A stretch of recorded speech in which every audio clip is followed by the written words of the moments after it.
سردی کی وجہ سے میرا پورا جسم کپکپا رہا تھا. نہ تو جسم پر کوئی گرم کپڑا تھا، نہ ہی کوئی چادر.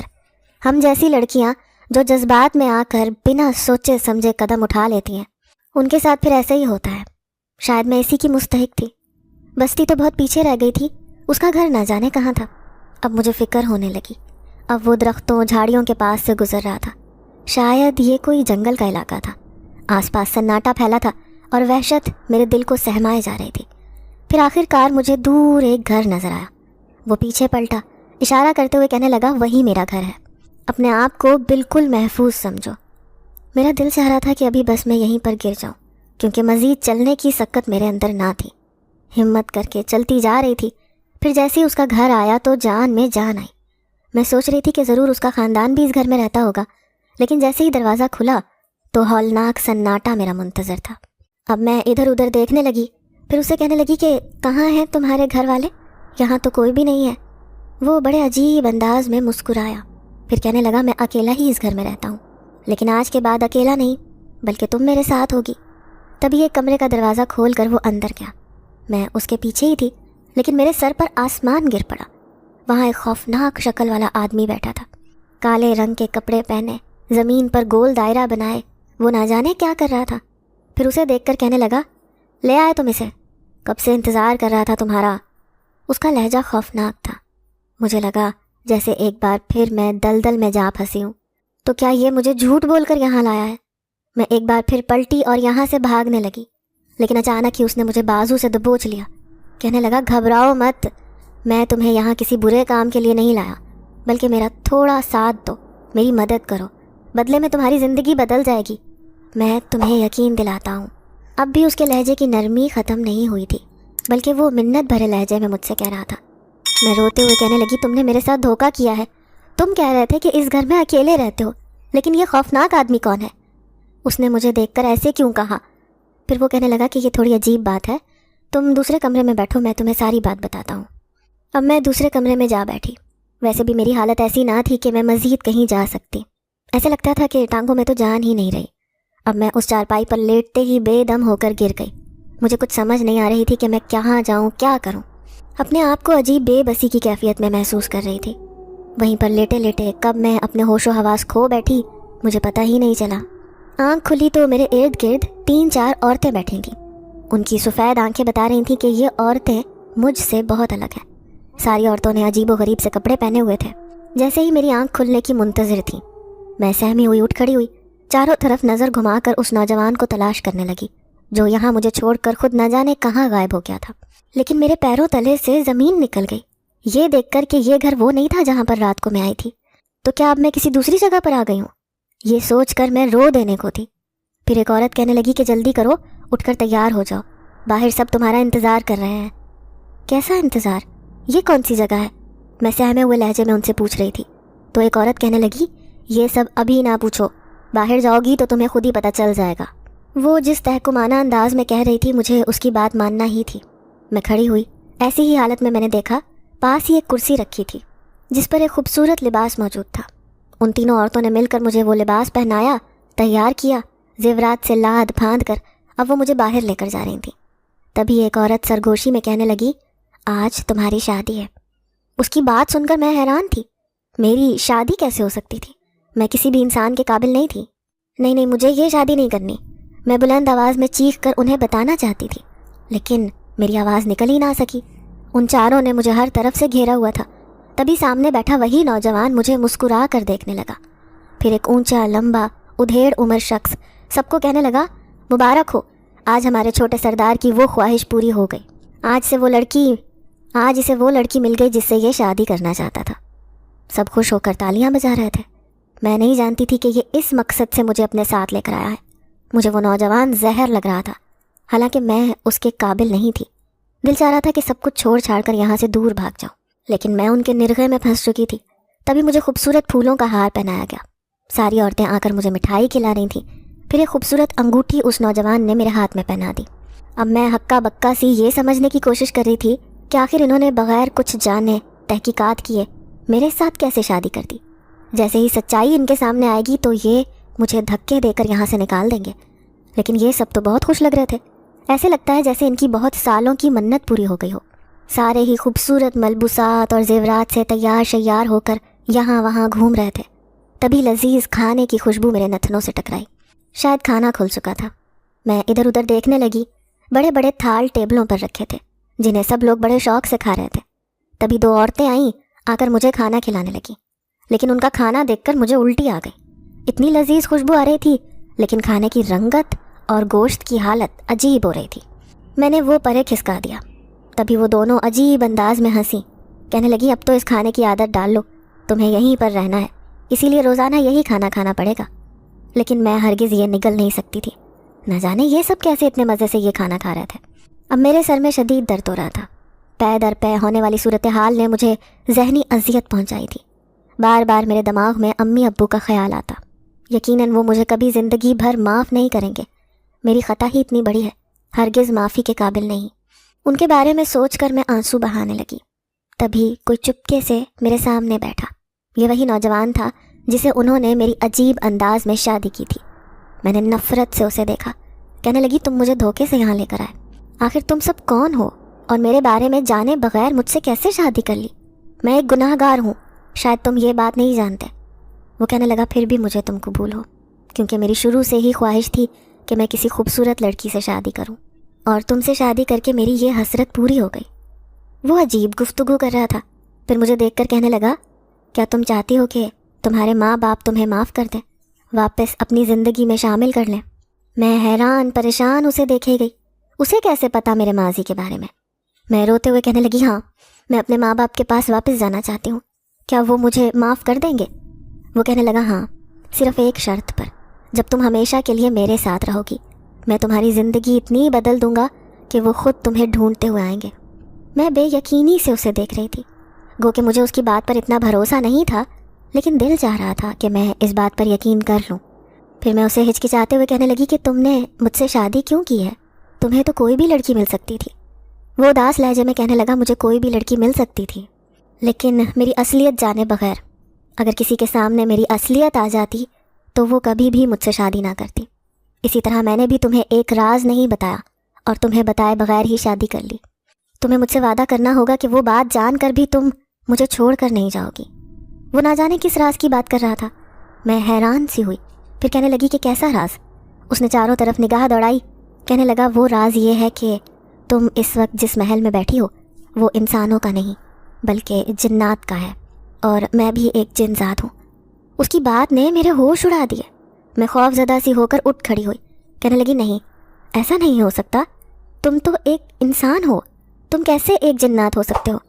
تو وہ کہنے لگا ہاں یہی حقیقت ہے، میں اس وقت انسانی روپ میں تمہارے سامنے بیٹھا ہوں، اور یہاں پر موجود ہر شخص ایک جنات ہے۔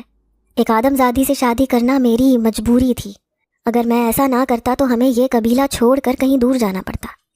اس کی بات نے میرے ہوش اڑا دیا۔ پھر میں اسے کہنے لگی لیکن تم تو اس ہسپتال میں تھے، وہاں کیا کرنے گئے تھے؟ تو وہ کہنے لگا میں وہاں پر کسی آدم زادی کی تلاش میں گیا تھا، اگر چاند کی 14 تاریخ کو میری تم سے شادی نہ ہوتی تو ہمارا پورا قبیلہ برباد ہو جاتا، اسی لیے تو یہ اس شادی پر سب اتنے خوش نظر آ رہے ہیں۔ وہ عجیب و غریب باتیں کر رہا تھا۔ ایک دم ہی ان سب کے اصل چہرے میرے سامنے آنے لگے، وہ سب عجیب نظروں سے دیکھ رہے تھے۔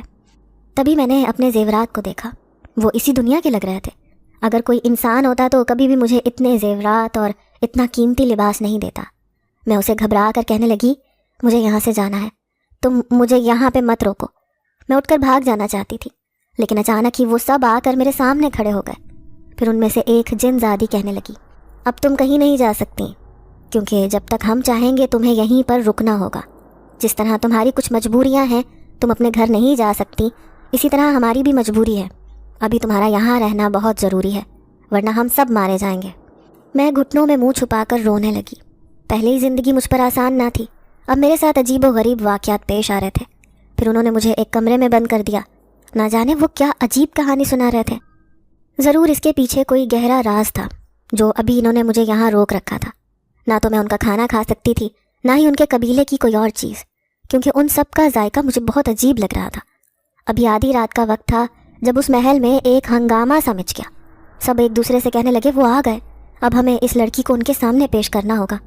تبھی تھوڑی دیر میں دروازہ کھلا، 4 جن زادیاں مجھے لینے آئیں، کہنے لگی جلدی چلو، ہمارے ساتھ چلو، ہم تمہیں کسی کے سامنے پیش کرنا چاہتے ہیں۔ ایک بار پھر سے میں ان کے ساتھ نہ جانے کس کے سامنے جا رہی تھی۔ میں نے دیکھا وہ شیطان چہرے والا آدمی تھا، اس کے چہرے سے خباثت ٹپک رہی تھی۔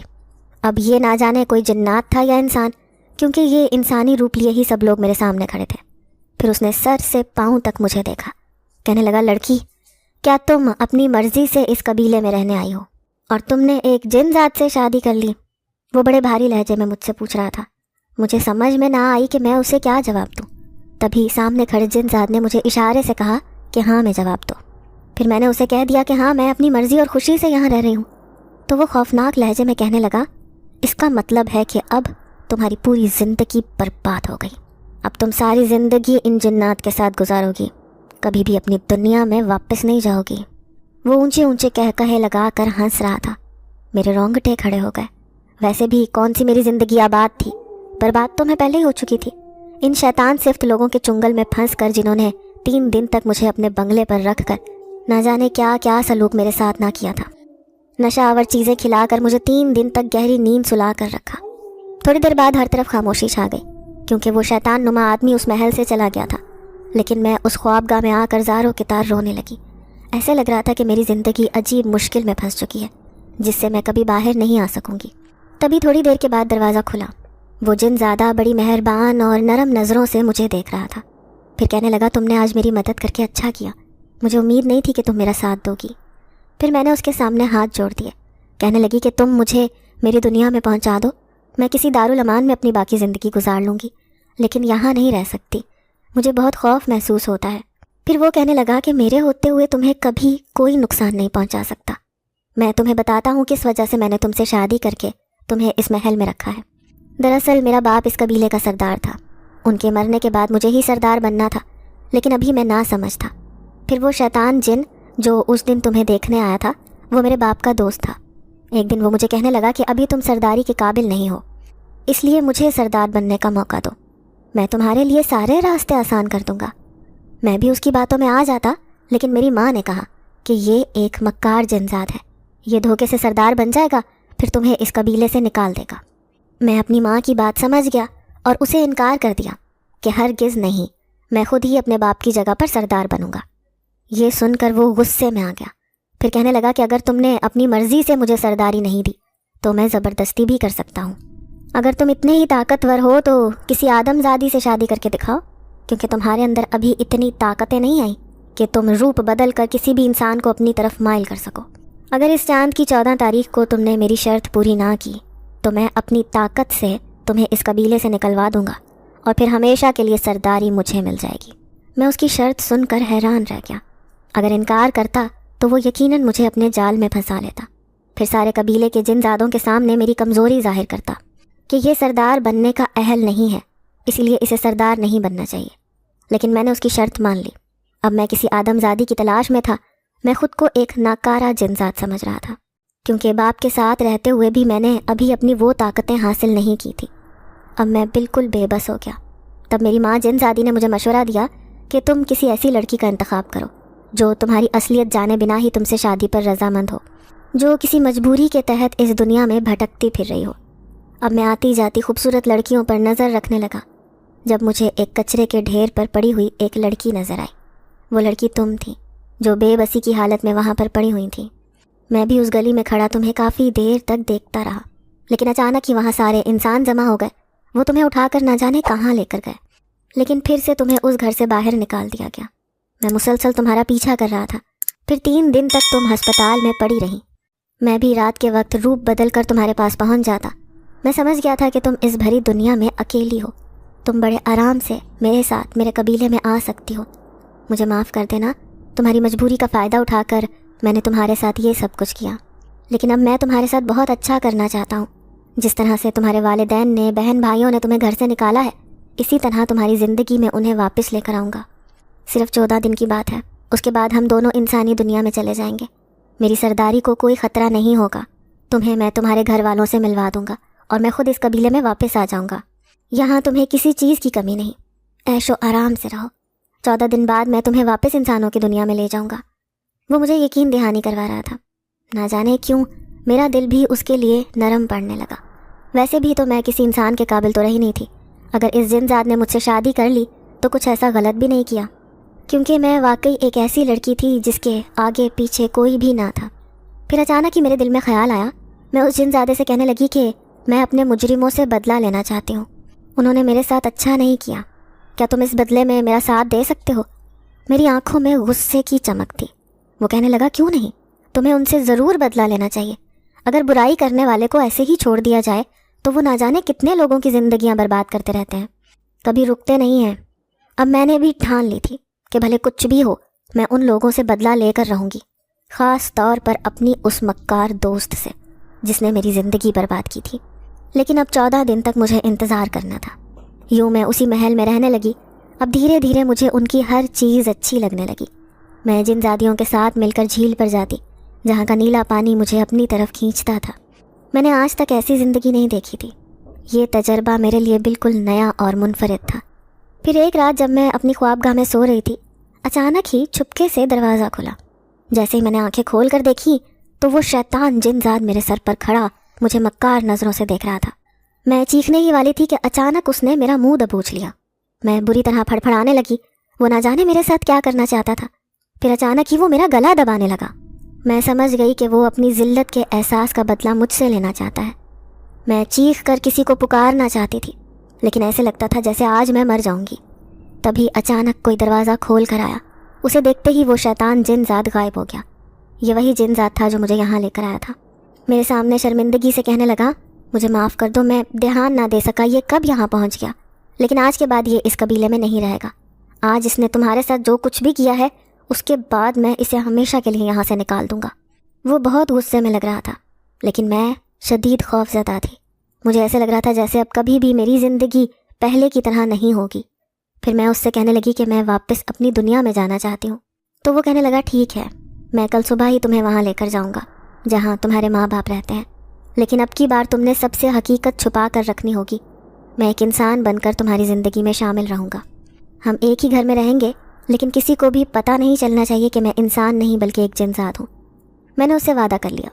پھر صبح ہوتے ہی آخر کار میں اس کے ساتھ انسانوں کی دنیا میں چلی آئی، جو میری اصل دنیا تھی جہاں پر میرے گھر والے رہتے تھے. میں نے اسی بستی میں مکان لیا، جن زادے کے ساتھ وہاں رہنے لگی. میں ہر روز کھڑکی سے اپنے ابو کو وہاں سے آتے جاتے گزرتے دیکھتی. کبھی میرے بھائی آتے جاتے دکھائی دیتے، لیکن میں بس حسرت سے ان کو دیکھتی رہتی. میں جانتی تھی کہ اگر میں ان کے سامنے گئی تو وہ کبھی بھی مجھے قبول نہیں کریں گے، بلکہ نفرت سے دیکھ کر نگاہ پھیر لیں گے. جن زاد نے اس شہر کا سب سے مہنگا گھر میرے لیے خریدا تھا. میں جانتی تھی کہ ابھی نہیں تو بہت جلد امی ابو کو میرے بارے میں پتہ چل جائے گا کہ رخسار اس شہر میں اپنے شوہر کے ساتھ رہ رہی ہے. پھر ایک دن میں آدھی رات کو رو رہی تھی تو وہ جن زاد میرے سامنے آیا. کہنے لگا میں تمہیں تمہارے گھر والوں سے ملوا کر رہوں گا. اگر تم میرے کہنے کے مطابق چلیں تو بہت جلد ان کے دل میں تمہاری جگہ بن جائے گی. میں حیران ہو کر اسے دیکھنے لگی. وہ کہنے لگا کہ پہلے تمہیں اپنی ماں کے دل میں اپنی جگہ بنانی پڑے گی، اس کے بعد سارے گھر والوں کے دل میں، لیکن تمہارے باپ کا دل اتنی جلدی صاف نہیں ہوگا. یہ بات مجھے اچھی طرح پتہ ہے. ویسے بھی میں نے تمہارے گھر کے سارے حالات جان لیے ہیں. وہ آج کل بہت پریشان ہیں کیونکہ تمہاری وجہ سے ان کی بہت بدنامی ہوئی ہے اور تمہاری بہنوں کا رشتہ بھی نہیں ہو پا رہا. ایسے میں ایک چیز ان کی مدد کر سکتی ہے. میں چونک کر اسے دیکھنے لگی. وہ کہنے لگا دولت ایک ایسی چیز ہے جو بہت جلد ہر عیب پر پردہ ڈال دیتی ہے، اس لیے تمہیں صرف اسی چیز سے نہ صرف ان کی بلکہ اپنی بھی مدد کرنی ہے. تبھی اس نے میرا ہاتھ تھاما، مجھے لے کر ایک کمرے میں آ گیا. وہاں پر ایک صندوق رکھا تھا. اس نے مجھے صندوق کھولنے کو کہا. جیسے ہی میں نے وہ کھولا تو میرے پیروں تلے سے تو زمین نکل گئی. اس میں بے تحاشا زیورات بھرے ہوئے تھے. میں بے یقینی سے اسے دیکھے جا رہی تھی. پھر وہ کہنے لگا کہ یہ سب تمہارے ہیں، تمہارے پاس اس سے بھی زیادہ دولت ہے، چاہو تو وہ ساری میں تمہیں دے سکتا ہوں، لیکن میں جانتا ہوں تمہارے لیے اتنا ہی کافی ہے. اب تم نے اسی دولت سے اپنے گھر والوں کی مدد کرنی ہے. وہ مجھے طریقہ بتا رہا تھا. مجھے بے تحاشا خوشی ہوئی. بلا شبہ وہ میری بھرپور مدد کر رہا تھا. مجھے ایسے لگا جیسے بہت جلد گھر والوں کا میری طرف سے دل صاف ہو جائے گا. جب یہ ایک رات کی تاریکی میں گھر سے نکلی، میں دوسری گلی میں موجود اپنے گھر کی طرف جا رہی تھی، چہرے پر نقاب ڈالے تاکہ کوئی مجھے پہچان نہ سکے. میرے ہاتھ میں وہ خوبصورت زیورات تھے. میں نے دروازے پر دستک دی. بری طرح گھبرا گئی کہ کہیں ابو نہ دروازہ کھولیں. اگر انہوں نے مجھے دروازے پر کھڑا ہوا دیکھ لیا تو دھکے دے کر نکال دیں گے۔ میں مسلسل دستک دیے جا رہی تھی، پھر جیسے ہی دروازہ کھلا تو میں 2 قدم پیچھے ہٹی، لیکن یہ دیکھ کر جان میں جان آئی کہ امی دروازے پر تھیں۔ وہ مجھے پہچاننے کی کوشش کر رہی تھیں۔ میری ماں کتنی کمزور ہو گئی تھی، شاید گھر کی پریشانیوں نے ان کی یہ حالت کر دی تھی، اور پھر جو ذلت آمیز کام میں نے کیا تھا اس کے بعد تو ان کا یہی حال ہونا تھا۔ مجھے انہیں دیکھ کر بے اختیار رونا آنے لگا۔ تبھی میں نے جلدی سے اس پوٹلی میں موجود زیورات ان کے ہاتھ پر رکھے، کہنے لگی امی مجھے معاف کر دینا، میں یہ زیورات آپ کے لیے لے کر آئی ہوں۔ یہ کہہ کر ایک دم سے میں واپس پلٹ آئی اور گلی کے اندھیرے میں غائب ہو گئی۔ میں جانتی تھی کہ پیچھے امی مجھے ڈھونڈ رہی ہوں گی کہ اچانک آئی اور ایسے ہی چلی گئی، لیکن میرا دل زور سے دھڑک رہا تھا، نہ جانے وہ اس پوٹلی کو کھول کر دیکھیں گی بھی یا نہیں۔ یوں 2-3 مہینے گزر گئے۔ میں سب کی نظروں سے چھپ کر اس گھر میں رہ رہی تھی۔ اگر کوئی بھی محلے پڑوس کا آدمی دروازہ بجاتا تو جن زیادہ ہی دروازہ کھولنے جاتا تھا۔ میں گھر میں دبکی پڑی رہتی، ہر دستک پر میں چونک جاتی، ایسے لگتا جیسے اماں یا ابو مجھے لینے آئے ہیں، لیکن ایسا کچھ بھی نہ ہوتا۔ ایسے لگ رہا تھا ان کا دل ابھی تک میری طرف سے صاف نہیں ہوا۔ تبھی ایک دن میں جن زادے سے غصے سے کہنے لگی تم نے جھوٹ کہا تھا، اگر دولت سے سارے عیب چھپ جاتے تو دیکھو میرے ماں باپ نے ابھی تک مجھے معاف نہیں کیا، میں ساری زندگی ایسے ہی تڑپتے ہوئے گزار دوں گی۔ تو وہ کہنے لگا حوصلہ رکھو، ان قریب تمہارے حالات بدلنے والے ہیں، وہ خود تمہیں لینے آئیں گے۔ وہ ایسے ہی مہربان لہجے میں مجھ سے باتیں کیا کرتا تھا۔ اس کی باتیں مجھے اچھی لگتی تھیں کیونکہ وہ امید دلانے والی باتیں کرتا تھا۔ پھر ایک دن مجھے پتہ چلا کہ میری بہنوں کی شادی ہونے والی ہے۔ ان کے گھر میں خوب شور شرابے ہنگامے کی آوازیں آ رہی تھیں۔ میں کھڑکی میں کھڑی حسرت سے اس گھر کو دیکھ رہی تھی جہاں پر میرا بھی اتنا ہی حق تھا جتنا میرے باقی بہن بھائیوں کا، لیکن آج میں کتنی بے بس اور مجبور تھی۔ کیا تم اس شادی میں جانا چاہتی ہو؟ اچانک کی آواز پر میں پلٹی۔ وہ جن زیادہ تھا جو میرے سامنے کھڑا تھا، مجھے غور سے دیکھ رہا تھا۔ میں سر جھکا کر کہنے لگی میں وہاں کیسے جا سکتی ہوں، سب مجھے ذلیل کر کے نکال دیں گے۔ یہ میرا تم سے وعدہ ہے، تمہیں کوئی بھی بے عزت نہیں کرے گا۔ اگر جانا چاہتی ہو تو بتاؤ، میں ابھی اسی وقت تمہارے لیے سارے انتظامات کر دیتا ہوں۔ تبھی میں نے ہاں میں سر ہلا دیا۔ تھوڑی دیر بعد وہی 4 جن زادیاں آئیں جو مجھے تیار کر رہی تھیں۔ زیورات پہنائے، خوبصورت لباس پہنایا۔ میں نے تیار ہو کر خود کو آئینے میں دیکھا۔ میں بے اختیار خود کو دیکھتی رہ گئی کیونکہ میں کسی حسین شہزادی کی طرح لگ رہی تھی۔ اتنے مہنگے زیورات، سونے چاندی کی کڑھائی سے تیار کردہ لباس پہن کر میں کسی ملکہ سے کم نہیں لگ رہی تھی۔ آخر کو میں ایک جن زاد سردار کی بیوی تھی۔ اب وہ میرے ساتھ انسانی روپ لیے میرا شوہر بن کر شادی میں شرکت کے لیے جا رہا تھا، لیکن میں بری طرح گھبرا گئی۔ اگر سارے مہمانوں کے سامنے ماں باپ نے مجھے بے عزت کر دیا تو شاید پھر سے زندگی جینے کی خواہش میرے اندر باقی نہ رہے۔ میں یہ سوچ کر خوفزدہ تھی، لیکن جن زاد نے تو جیسے ان پر سحر طاری کر دیا تھا۔ کسی نے بھی مجھے ایک لفظ نہیں کہا، بلکہ ان کی آنکھوں میں شدید حیرت اور حسرت تھی۔ سب لوگ میرے خوبصورت زیورات اور لباس کو دیکھ رہے تھے۔ ہر کوئی مجھے کہنے لگا ایسے لگتا ہے تم تو شادی کے بعد بدل گئی ہو، تم تو بہت خوش نصیب ہو، تمہارے زیورات کتنے خوبصورت لگ رہے ہیں۔ اس کے برعکس میں نے اپنے ابو کی طرف دیکھا۔ انہوں نے مجھے دیکھ کر نگاہیں پھیر لیں، لیکن امی نے مجھے سینے سے لگایا۔ کہنے لگی میں جانتی ہوں وہ زیورات تم کیوں لے کر آئی تھی، کیونکہ تمہیں پتہ چل گیا تھا کہ ہم پائی پائی کے محتاج ہو چکے ہیں۔ تم یقین کرو گی اس دن تو گھر میں کھانا بھی نہیں تھا، راشن پانی سب ختم ہو گیا تھا۔ میں شرمندگی سے کہنے لگی امی ایسے حالات کیوں ہوئے؟ تو وہ کہنے لگی جب تم 3 دن تک گھر سے غائب رہیں تو سارے محلے والے عجیب عجیب باتیں کرنے لگے۔ سب کا کہنا تھا تم گھر سے بھاگ گئی ہو، جبھی تو ہم نے تمہیں اس گھر میں نہیں رکھا۔ سوچا کہ تمہیں گھر میں رکھیں گے تو پھر تمہاری بڑی بہنوں کے لیے پریشانی ہو جائے گی، ان کے لیے بھی رشتے نہیں آئیں گے۔ لیکن جب تم گھر سے چلی گئی تب بھی ان کے لیے ایک بھی رشتہ نہ آیا، اور ہر کوئی یہی کہتا کہ چھوٹی نے ایسا گل کھلایا ہے، بڑی بھی خراب ہوں گی۔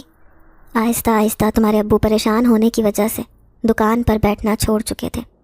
یوں دکان بھی ختم ہو گئی، صرف ایک تمہارے بھائی کی تنخواہ آ رہی تھی، اسی سے گھر کا گزارا چل رہا تھا۔ لیکن پچھلے دنوں اس کی بھی فیکٹری بند ہو گئی، جبھی تو ہمارے حالات اتنے خراب ہو چکے تھے۔ لیکن جب وہ تم قیمتی تحفہ مجھے دے کر گئیں تو مجھے یقین نہیں آیا کہ میری بیٹی ہماری اتنی مدد کرے گی۔ مجھے یقین ہے تمہارے ابو کا بھی تمہاری طرف سے دل صاف ہو جائے گا۔ انہی زیورات کو بیچ کر تو میں تمہاری بہنوں کی شادی کر رہی ہوں۔ دیکھو تو آج کتنے سالوں بعد اس گھر میں شہنائیاں بج رہی ہیں، اور تمہارے بھائی نے بھی کاروبار شروع کر لیا ہے، جبھی تو گھر میں روپے پیسے کی ریل پیل ہو گئی ہے۔ یہ سب تمہاری وجہ سے ہوا ہے۔ امی بہت خوش ہو رہی تھیں۔ میں نے جن زادے کی طرف دیکھا، وہ مسکراتا ہوا مجھے دیکھ رہا تھا۔ پھر ہر کوئی مجھے دیکھتا ہوا کہنے لگا کہ اس کی شادی تو بہت اچھے خاندان میں ہوئی، کاش ہماری بیٹیوں کو بھی ایسا گھر مل جائے۔ میں دل ہی دل میں بے اختیار کہنے لگی کہ خدا نہ کرے کہ کسی دوسری لڑکی کی زندگی میری طرح برباد ہو اور وہ مجبوری میں کسی جن زادے سے شادی کرے جیسے میں نے کی۔ پھر آخر کار میری بہنیں رخصت ہو گئیں اور گھر کے حالات بھی بہت اچھے ہو گئے، لیکن میں واپس اسی گھر میں جا رہی تھی جس میں میں جن زادے کے ساتھ رہتی تھی۔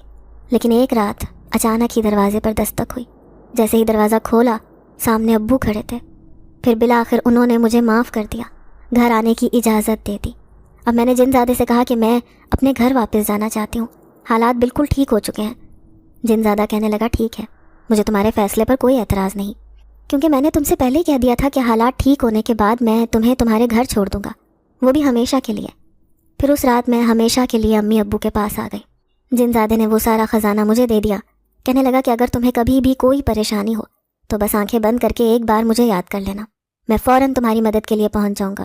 اب میں خوشی خوشی گھر آ گئی، کافی دیر تک یہیں پر رہتی رہی، لیکن پھر سارے خاندان والے کہنے لگے کہ تم نے کیا اپنے شوہر کو چھوڑ دیا ہے، یہاں کیوں رہ رہی ہو؟ آخر کار میں ان کی باتوں سے تنگ آ گئی اور واپس اسی جن زاد کے قبیلے میں جانے کا فیصلہ کیا۔ اس رات میں ہمیشہ کے لیے اس کے ساتھ یہاں آ گئی۔ میں نے سوچ لیا تھا کہ اس نے مجھ پر جس قدر احسان کیا ہے، میری ہر خواہش پوری کر دی ہے، میں اب اس کے ساتھ ہی اپنی زندگی گزاروں گی۔ اور مجھے اپنے اس فیصلے پر کوئی شرمندگی نہ تھی، کیونکہ دنیا والوں کی نظروں میں تو میں گناہ گار ہو ہی گئی تھی۔ بھلے ہی انہوں نے مجھے معاف کر دیا تھا، لیکن پھر بھی کہیں نہ کہیں میرا ماضی پھر سے آگے ابھر کر سامنے آ جاتا۔ آج میں اسی جن زادے کے ساتھ اس کے قبیلے میں رہ رہی ہوں، لیکن کبھی کبھی دل کرتا ہے تو میں اپنے امی ابو سے ملنے چلی جاتی ہوں۔ اب یہی میری زندگی